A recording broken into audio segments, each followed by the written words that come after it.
Ya en el día después, ¿qué análisis se puede hacer de la jornada electoral que terminó con el triunfo de Gabriel Boric? ¿Cuáles serán los desafíos del gobierno que deberán encabezar a partir del 11 de marzo del próximo año? Para hablar de este y otros temas nos acompañan Claudia Heiss, jefa de carrera de Ciencias Políticas del Instituto de Asuntos Públicos de la Universidad de Chile, y también Gonzalo Miller, director del Centro de Políticas Públicas y del Programa de Opinión Pública de la Facultad de Gobierno de la Universidad del Desarrollo. Gonzalo, Claudia, bienvenidas a Canal 24 Horas, ¿cómo les va?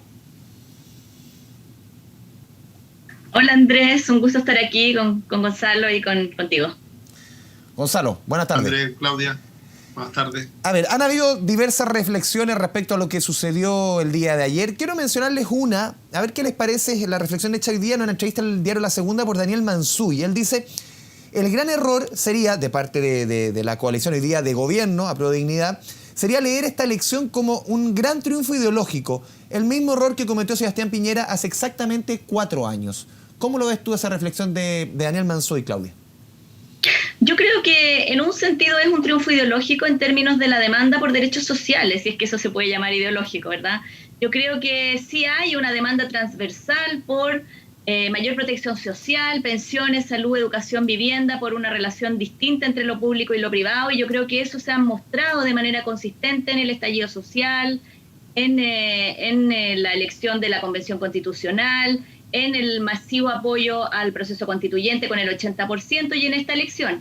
Sí es cierto que eso tiene matices y que una cosa es una agenda general y otra cosa es que todo eso se refleje en una respuesta específicamente frente amplista o en una respuesta específicamente de un modelo de cómo dar respuesta a esas inquietudes. En eso sí yo estoy de acuerdo, que puede que haya personas que en algunos aspectos se identifiquen más con el centro, con la derecha y que estén también por esa agenda. Pero yo creo que así hay un mensaje claro de la ciudadanía que tiene que ver con lo que se llamó dignidad en el estallido social. Gonzalo.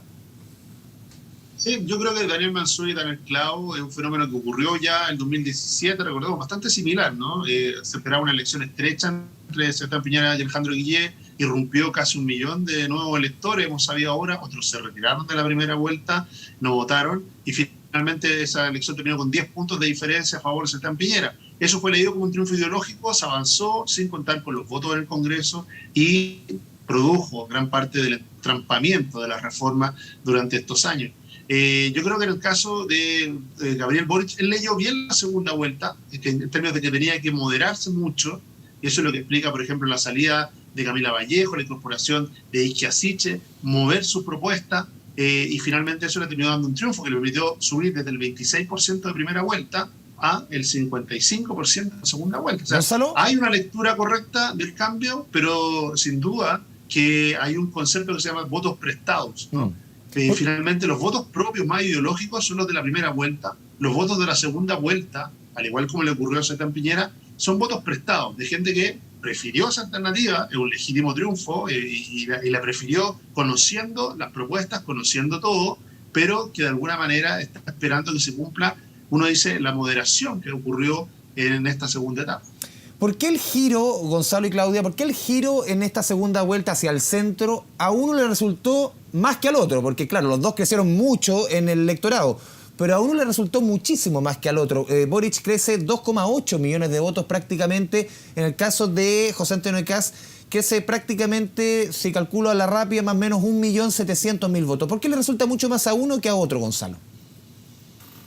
Bueno, yo creo que primero, porque se comprometió muy rápidamente con este cambio Gabriel Boric.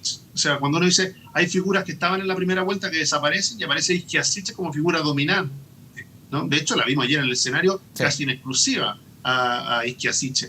El reconocimiento a su labor, no solamente en lo que hizo respecto del norte de Chile, de dar vuelta el apoyo hacia Gabriel Boric, sino que también canalizó muy bien uno de los atributos más fuertes de la campaña de Gabriel Boric, que fue su conexión con la agenda mujer, con el movimiento feminista, y la presencia de Isquia Siche le daba, lo concretaba en evidencia. En el caso, o sea, de José Antonio Kast, creo que se demoró mucho en abordar la moderación, tuvo errores, vocerías realmente que le hicieron mucho daño, ¿no? Como una de ellas, el diputado Kaiser, ¿no? Que terminó saliendo del Partido Republicano, y otras le impidieron ser más creíble en su movimiento hacia la moderación. Y creo que también, para ser justo, el cambio en el tono de las propuestas fue más agresivo en el caso de Gabriel Boric, lo que provocó mayor interés en la ciudadanía, Sí. y le costó más a José Antonio Kast también deshacerse de su promesa de primera vuelta y avanzar hacia un nuevo repertorio en segunda vuelta. Claudia, en ese mismo sentido, ¿por qué le resulta mucho más en términos de captar electorado a Boric que a Kast? Mi impresión es que Kast lo que hizo fue básicamente bajarle el tono, bajarle el volumen a su discurso antiderecho.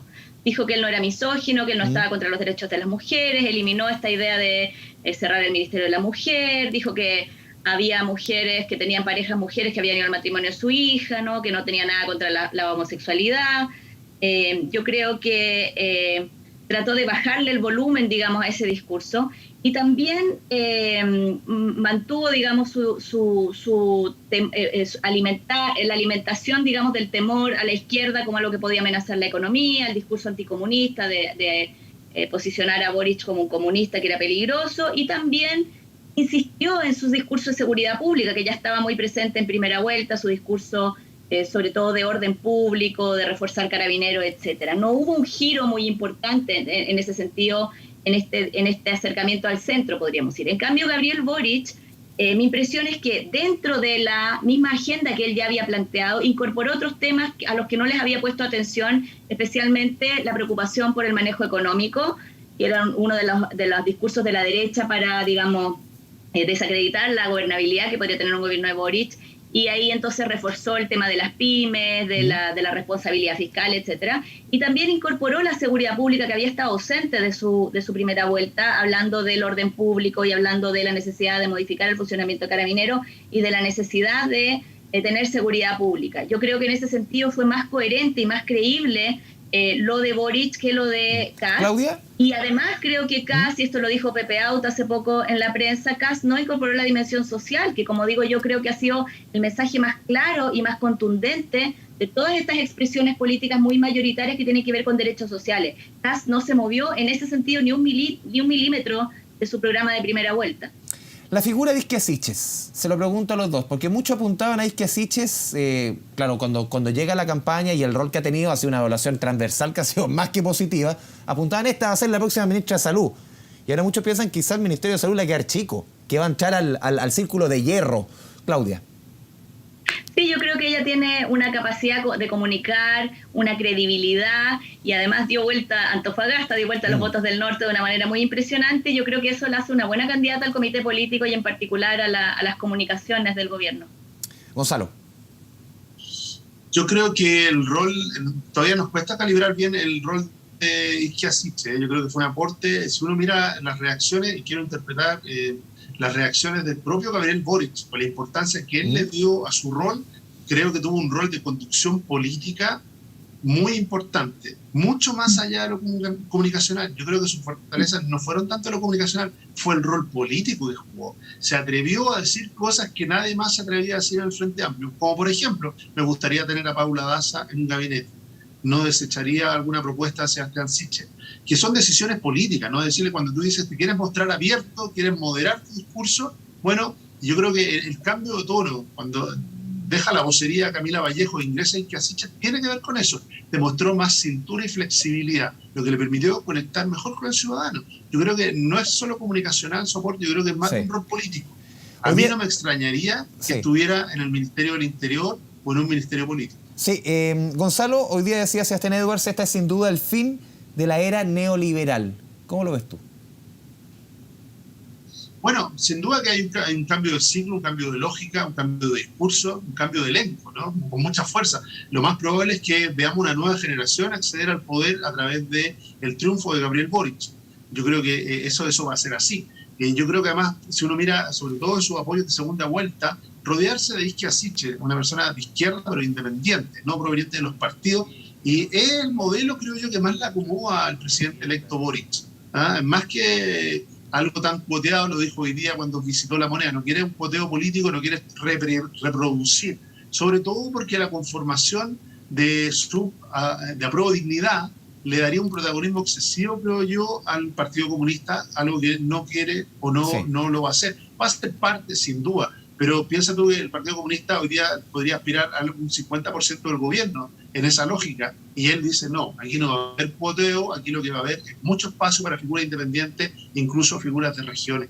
Ahora, en lo que tiene que ver con una política neoliberal, yo creo que hay un cambio obvio en términos de que ese cambio va más de la mano con el cambio de la Constitución. Veremos, todavía ese cambio se va a producir en la discusión que se inicia ahora en enero, pero sí respecto de un ciclo, es decir, de que el predominio unilateral de las ideas del liberalismo que fueron administradas por la Concertación, pero no fueron modificadas. Hoy día hay una izquierda distinta en el gobierno, va a estar a través del Frente Amplio y del Partido Comunista, aquellos que no quieren administrar esas ideas, sino que quieren modificarlas profundamente. Sí, Claudia, ¿es el fin de la era neoliberal, como dice Edwards?